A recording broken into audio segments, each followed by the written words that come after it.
ang akong suliran. Kini ang akong suliran.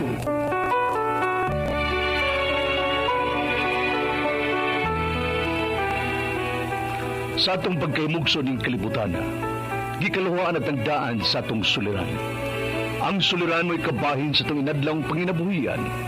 Aba na doon ay suliran nga dili mo mapasan nga ikaw ra. Nagkinahanglan kag katabang aron sa pagsulbad ni ini. Nagkinahanglan kag kahayag na may mulamdag sa imong unahuna. Ug tungod ni ini, natawag kini nga atong tulumanon nga naguluhan. Kini ang akong suliran. Kini ang akong suliran. Mga minubong duwa nga matapos lang sa usa ka hugna. Mga kinutlog gikan sa mga suwat sa mga minahal namong tigpaminaw. Busa kung naduna kamoy suliran nga naggumon karon sa inyong galamhan. Suwata ka na og ipadala ning atong tulumanon. Kini ang akong suliran. Aron kabuhatan ka na og duwa sa kahanginan ug pagatambagan sa mga bulawan ng hunahuna. Kini ang akong suliran. Kini ang akong suliran. Sinumat ni Teresa Tirul Soria, ubos sa direksyon ni Ingrid Miss Iver Tudaso. Dalit kaninyo sa RMN Drama.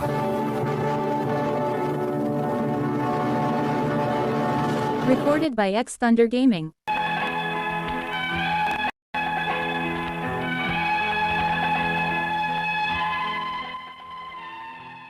Mayang adlaw kanyang tanan nga nagpaminaw karon ning tulumanon, kini ang akong suliran.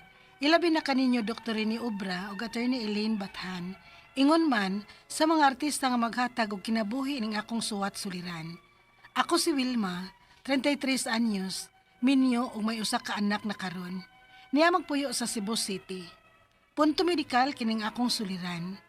Aron niyo sabtan, ingon ini ang mga panghitabo.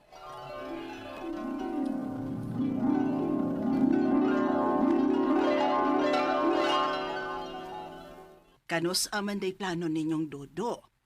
Wa na baya mo magkabatang inyong edad, Wilma? Nag-agad naman kung dudo, ma. O ay, kay palabig dugay. Tingali ba yaw niyang magliso na kagpanganak pohon, ha? Ma,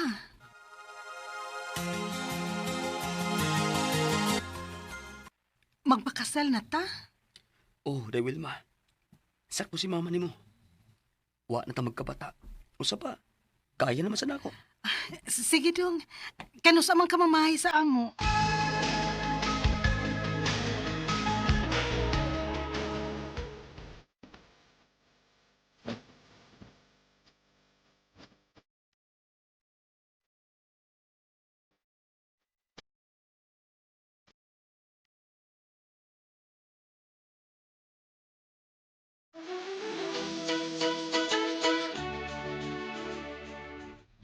Wa pa giday. Negative mong gihapon dong, uy. Sige lang tay. Ampo lang ta. Dili ta magpakawa sa paglaom.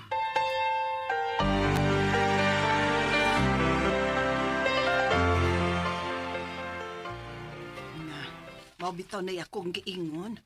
Pila na ko'y edad nimo? 33 ka na, god. Ma, Mutongtong ka na gani anang idara, maglisod ka na gyud, Wilma. ma, Pero ay lang pagpakawas paglaom, day. Ampo lang kanunay. Grasyahan ra mo, ana. salamat, ma.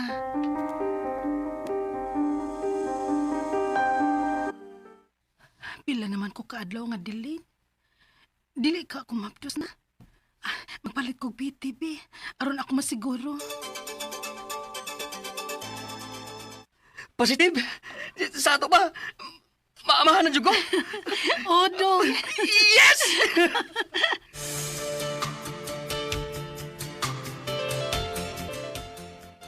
Maayo. Mao ikaw pag-amping yun, ha? Unya ang angay nimong panganon kanang puno sa nutrisyon. Aron healthy ang bata inigawas niya. Mga vitamins pod, ingon man gatas. Ayaw gyud kalimot, ana. O, ma, salamat sa imong pahimangno.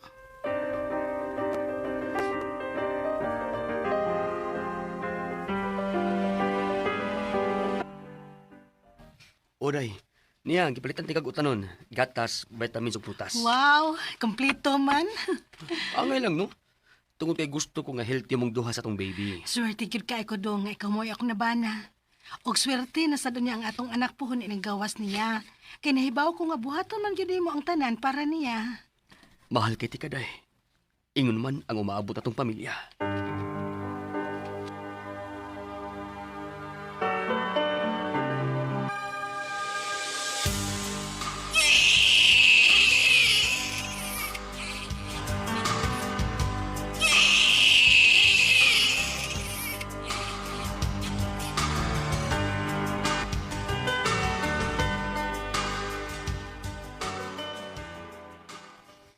Dali ara sa panahon dong no.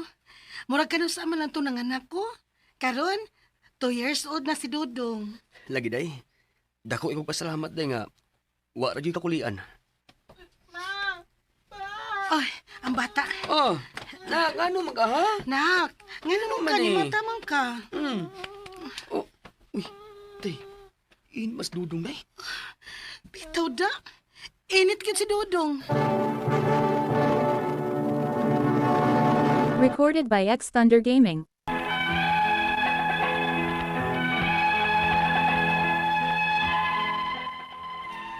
Mautoy unang higayon nga naka-experience og hilanat ang akong anak. Makita gid sa iyang naong ang grabing kaluya. Wa rasad ko, kaya bin ako normal lang nga hilanat. Gipainom nako siya og paracetamol, unya naayo raman sad. Unya makita nako nga nikiat na siya diyag balik. Unya. Nak! Ay palabing kiat! Padagma ka! Hyper kit kay imong anak mo. Lagi oy, unsaon tagsara man gud na siya makagawas. Unya o pag kaduwa sa bay. Mausay. Unsa? Gihilan ta na silang bata? Dili ba bag-ura man siya naayo sa hilanat pag niaging simana? Ula gidong, ang butoy. Gilanta naman sad ni. Unsa man, gipainom naman siya tambal? Oh, mana. Nakatug na sad siya.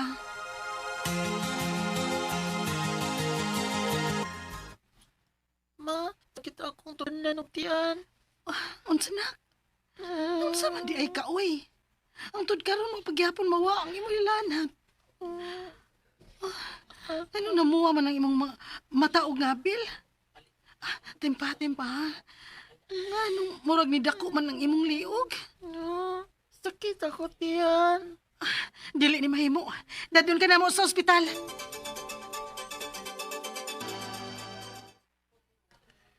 Dili ni ordinaryong hilanat, misis. Ang imong anak dunay sintomas sa Kawasaki disease. Unsa, Dok? Kawasaki? Unsa man ang Kawasaki, Dok? Usa kini katalagsaon nga sakit nga kasagaran mo tapot sa bata. Way klarong hinungdan pero delikado kini kung dili gitambalan dayon. Ug ang kasing-kasing sa inyong anak ang mahimong maapektuhan. Busa kinahanglan siya og IV immunoglobulin treatment og regular nga monitoring. Kinuo ko. Dok, buhat ang tanan, Dok. Palihog, ayuhang among anak.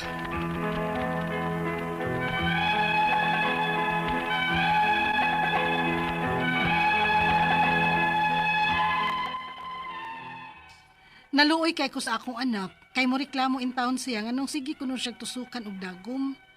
Og isip usa ka inahan, sakit kaayo ni para nako. Nga pwede ako makakita sa akong anak mo sa sakit. Ako na lang unta ang iyang sakit nga gibati mahimo kaayo.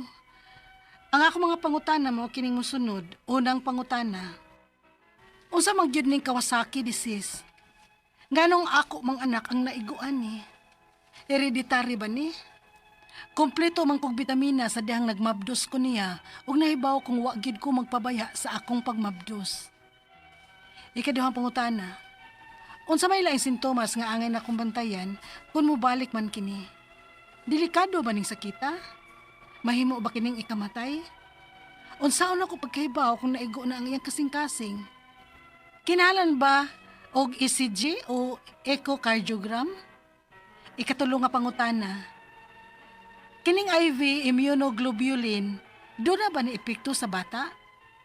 Kung maayo na siya, doon na pa'y posibilidad nga mobalik pa kini? Ikaupat o katapusang pangutana. Naabay pagkaon o butang nga iyang kinahanglang likayan para sa iyang kondisyon? Mahimo ra ba siya nga makabalik dayon sa iyang normal activities? May pagka-hyper man sad kuning akong anak, basta lagsik siya. Palihog, tabangi ang tambagi ko.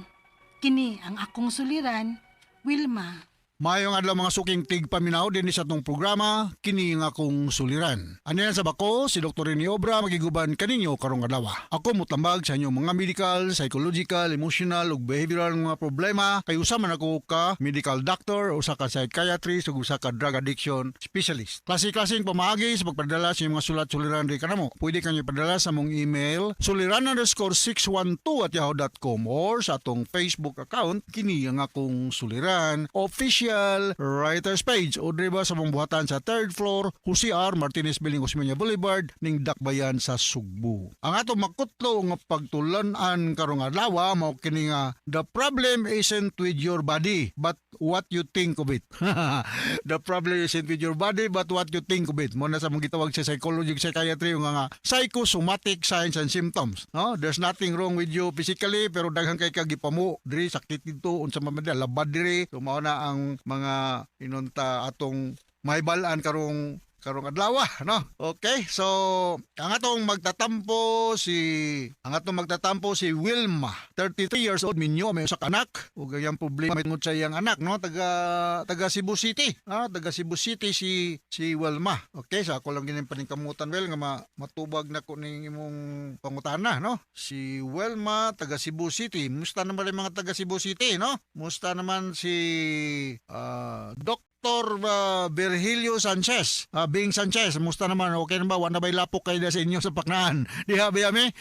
Nangatag mi mga relief goods, no? Ug Dr. Arcia Omar, Dr. Edwin Mingito, Mino Gabisay, kumusta naman ka sa Bonbon, ha? Manawat nga okay rin kinabuhi na to dia. Ug mga taga-Sambag dos, naday ko'y listahan diri, na manay naminaw na to nga mga nurses sa Vicente Soto, ako ning nahimaman sila katong nagtukaw may sa haya ni akong migo nga dalit George Orsal Ruiz, no? Ako ato ni mga nurses diha sa Vicente Soto kanhi, no? Si Ma'am Joy Alo, Susit Colina, Malo Bakalan, Lolo Nietes ug diha kauban nila si Rob Villasiran diha sa Vicente Soto, no? Kumusta naman ang mga taga Soto? Dugay ko diha. Okay, so going back to our sender, si Wilma, mito kini siyang anak. Unang pangutana, unsa man gud ning Kawasaki disease? Nganong ako mang anak nga naigo ani? Hereditary ba ni? Kompleto man kog bitamina sa dihang nagnabdos pa ko niya. Nahitabo tung wala gyud ko magpabaya sa akong pagkanabdos. So nagpakuan gid siya, prenatal check-up. Pero nganong naama ko ng Kawasaki disease ang iyang anak? Kawasaki disease. Mga lagi itong mahinomdumayin ko ng Kawasaki. Ako dugay kay kong nagmotorsiklo. Sobrang napulo katuig ko nagmotorsiklo. Estudyante pa ko din sa Sugbo. Nagmotorsiklo na ko. Ang akong motorsiklo, Kawasaki 125 KE. So, kanang moingon bitaw, Dok, musakay ka gabal-habal? Dili ko musulti pero pinugaya na ko ng motorsiklo. Kanang sugod sa Southern Leyte yung Tacloban, ako rin ng motorsiklohon sa una. Siyempre, batanon sa una. Okay, so kining Kawasaki disease, unknown ang cause ani. Viral ni siya, no? Nya sagara maapektuhan aning Kawasaki disease, mga bata nga below 5 years old. Nya mulas ni siya og mga less than a week, no? Mga 5 to 6 weeks. Mulas niya. Unsa may mahitabo ning Kawasaki disease? Ang imong mga medium size nga mga blood vessels ma-inflame, throughout the body. So mga nga kuan gyud tayo. Sakripisyo gyud kayo. So mga simptoma ni, ako balikon, umuni sa mga bata. Of course, may lantan, mga 5 ka adlaw pataas. Mag-rashes ni siya, manghubag ang mga kamot ug tiil, mamuwa ang mata, murag bag ka ng gipiskat, murag conjunctivitis nga ang mouth murag ma-infected hasta ang lips ug ang tutunlan imo hikapon ng mga lymph node sa iliog mangdagko unya ang mga pakpak ang mga panit sa tiil ug kamot. So mao na ang Kawasaki disease nga common sa mga bata. Viral infection niya kung balikon anon ang iyang cause sa tungal lang ni siya, dili ni siya makatakod parehag sangla or sa pamandiya. Curable ni siya bisag way tambal basta nakasymptomatic lang limpyado lang gud pod. Ang resulta ani kay muluwer ang immune system sa usa ka bata for some reasons. Dili klaro ni siya og hereditary ba. So ang pagtambal na mo ani mga doktor is symptomatic kung unsay lanat against the rashes unsa pa diya. Kaduhang pangutana, unsa may laing sintomas nga angay na kong bantayan kato akong ipahinganlan? No, delikado ba ning sakita? Mahimo ba ning ikamatay? Unsa may unsa na ko pakaibaw kung naigo na ang iyang kasing-kasing kinahanglan ba siya i-EKG o i-echogram. Well, ako nang ginaingon mo maayo ra ni siya even without medication, pero tambalon ko ni siya para sa ilanat nga mga bata man kananglan nga i-lower gud nimo ang inflammation nya i-prevent imong complication. Kung naa sa hospital setting para nga di may dehydrated naani siya IV fluid, no? So ang kuan ani ang bantayan na nani nga walay complication kayo. Kay bisag walay tambal maayo ra ni siya. Maayo ra basta kay ma-maintain lang ang iyang normal vital functioning na dili siya mahudtan og fluid nga makontain ang infection, matagaan og saktong ingnon ta treatment ang mga skin lesions, ang mga pakpak ng iyang panit og dili siya magkonvulsyon tungod akong balikon, taas kayo ang iyang hilanat. Sunod nga concern, kining IV immunoglobulin, doon na ba ni epekto sa bata? Yes. Kay atong gingon, ang immune system sa usa ka bata, ma-injured man gud ang blood vessels niya, apektado. Matakihon ang iyang immune system by mistake. Pagkamali. So naani siya epekto ning tambal kay mong giingon. Of course, ang mga expert ani mga pediatrician na sa hospital. Effective na siya with the proper guidance sa atong attending pediatrician. Si Busiti raman ka dalhan ni siya sa pediatric ward sa Vicente Soto or Cebu City Medical Center or sa mga privado nga mga hospital din sa ato. Naay daghang mga pediatrician da nga anda og tagana nga mo atiman sa imong anak na naay Kawasaki disease. Sunod nga pangutana, naabay pagkaon o butang nga iyang kinahanglang ilikayan para sa iyang kondisyon. Pwede ra ba siya makabalik dayon sa iyang normal activities? May pagka-hyper manggod sad ning akong anak basta lagsik siya. Well, after a week pwede na siya, no? Kay ang duration aning hilanat ani mga less than a week raman. Nya with proper medication makabalik na siya sa iyang kindergarten pa ni siya. Well, kay pila na edad ani niya? 5 years. Pila edad na niyang bata. Basta kay usually man gud ning Kawasaki disease, mo atake ni mga bata ang less than 5 years, no? So dili ni siya ingog life threatening. Unya, ang tambalan niya kung balikon, intravenous immunoglobulin. Intravenous immunoglobulin. Nga naa diha ihatag sa hospital kay as the name implies, intravenous meaning nga naay nakahook nga IV fluid. Kay diha man ipaagi sa doctor or nurses ang tambal nga intravenous immunoglobulin. Gitawag niya namin og IVTT. IVTT mo ni trabaho na mo sa una sa intern pamilya sa pediatric ward. Mag-insert og IV kanang mag-inject diha sa IVT sa intravenous tube, no? Sura ra ba insertan ning bata og IV fluid kay luhag kayo. Kung may pagka-hyper ni siya, I doubt kung mukalipay po ni pagka tawag na tog attention deficit hyperactivity disorder, which is classified by short attention span, hyperactivity ug irritability, no? Ato lang po ning ipadiagnose later on. Pero atong main concern nga dili ni siya magkonvulsyon, kitaas kay gilanat o matagan og pagtagad ng uban nga mga simptomas sa Kawasaki disease. So out ni mo Wilma og ngadto sa libuan millions nga naminaw sa atong programa kini nga akong suliran. Once again, ako si Dr. Rene Obra, magtambag sa inyong mga medical problem. Ato ni Eileen Bathan, magtambag sa inyong mga legal mga problema. So from all of us here sa Radio Mindanao Network Production Center, Radio mo nationwide Tatak Ariman. Daghang salamat og maayong